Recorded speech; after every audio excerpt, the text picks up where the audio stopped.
the arrival of the climate pattern El Nino seems to be intensifying East Asia's annual plum rains. However, the experts say the total rainfall may not be as much as predicted because the rainy season could be compressed into a shorter period.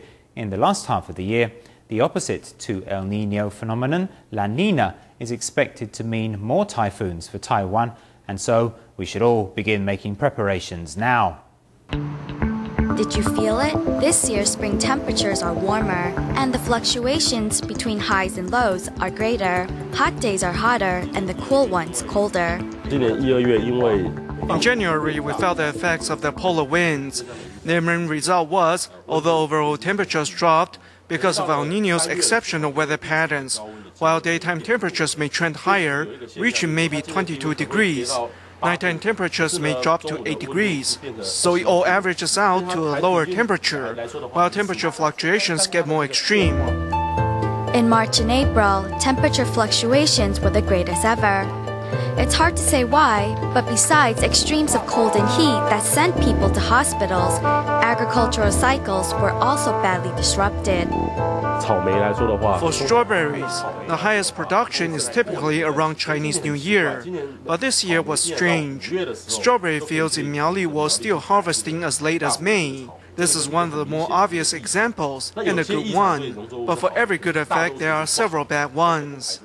In a typical El Nino year, in the region from the Yangtze River Basin on over to the island of Taiwan's northern regions, rainfall will be a little heavier. However, that didn't happen this year. For Taiwan, this typically means that in an El Nino year, spring rainfall will be higher. This is from past records. But this year, the record beginning with February shows that this year's rains have no precedent and have dropped much less rain than predicted. So this year, we don't really have a feel for what's happening with the March and April rains, especially for the south. With the plum rain season beginning in mid-May, the moisture that rises from southern Asia into South China and the Philippines seems to have lessened. Taiwan should suffer rainfall reductions somewhere in the range of 50 to 70% through May and June, up until when the La Nina climate pattern may assert itself in the later half of the year. If El Nino changes into La Nina, then we could see a weak La Nina where the effects are fewer, or it could be a strong La Nina where the most worrisome would be many sweeping climate phenomena. For instance, our autumn and winter typhoons might increase. This would mean that safety measures for our flood season may need to be extended into November or December. Should we see La Nina patterns emerge during the latter half of this year, Taiwan may see its autumn typhoons increase in number and severity on through winter. Yet don't be misled, in recent years, Taiwan has seen a decline in the overall number of typhoons, so any increases will simply even out the overall average, bringing it in line with more normal weather patterns. This year at the experimental elementary school affiliated to Tzu University in Hualien, 52 graduating students paid a visit to the Jingsi abode, where they showed their appreciation for Master Zheng Yan and the other nuns with handmade gifts and a sign language performance.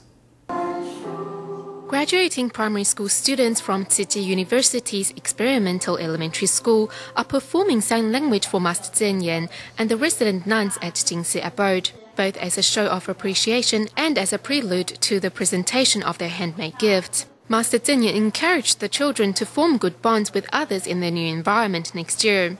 中学里面还有新的朋友啊，那新的朋友呢，都有新的环境，所以自己要培养好，不要跟人计较，但是呢，心灵要放宽啊，懂得呢，原谅别人是什么？善待自己。善待自己，对，要学会了。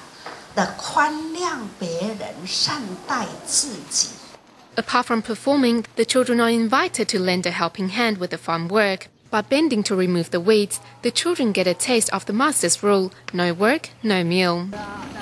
对，好棒哦！土摔一摔，那个泥土最宝贵的哈，要留下来哈。 Under the blazing sun, the masters teach the children patiently, reminding them to cherish and appreciate all living beings. I didn't know they had to work so hard. The masters here at the abode are all very hard-working. We are fortunate to have food to eat, so we should cherish it. As the students spend their days in the field or experience the hardship endured by farmers, learning to treasure each and every grain of rice they receive.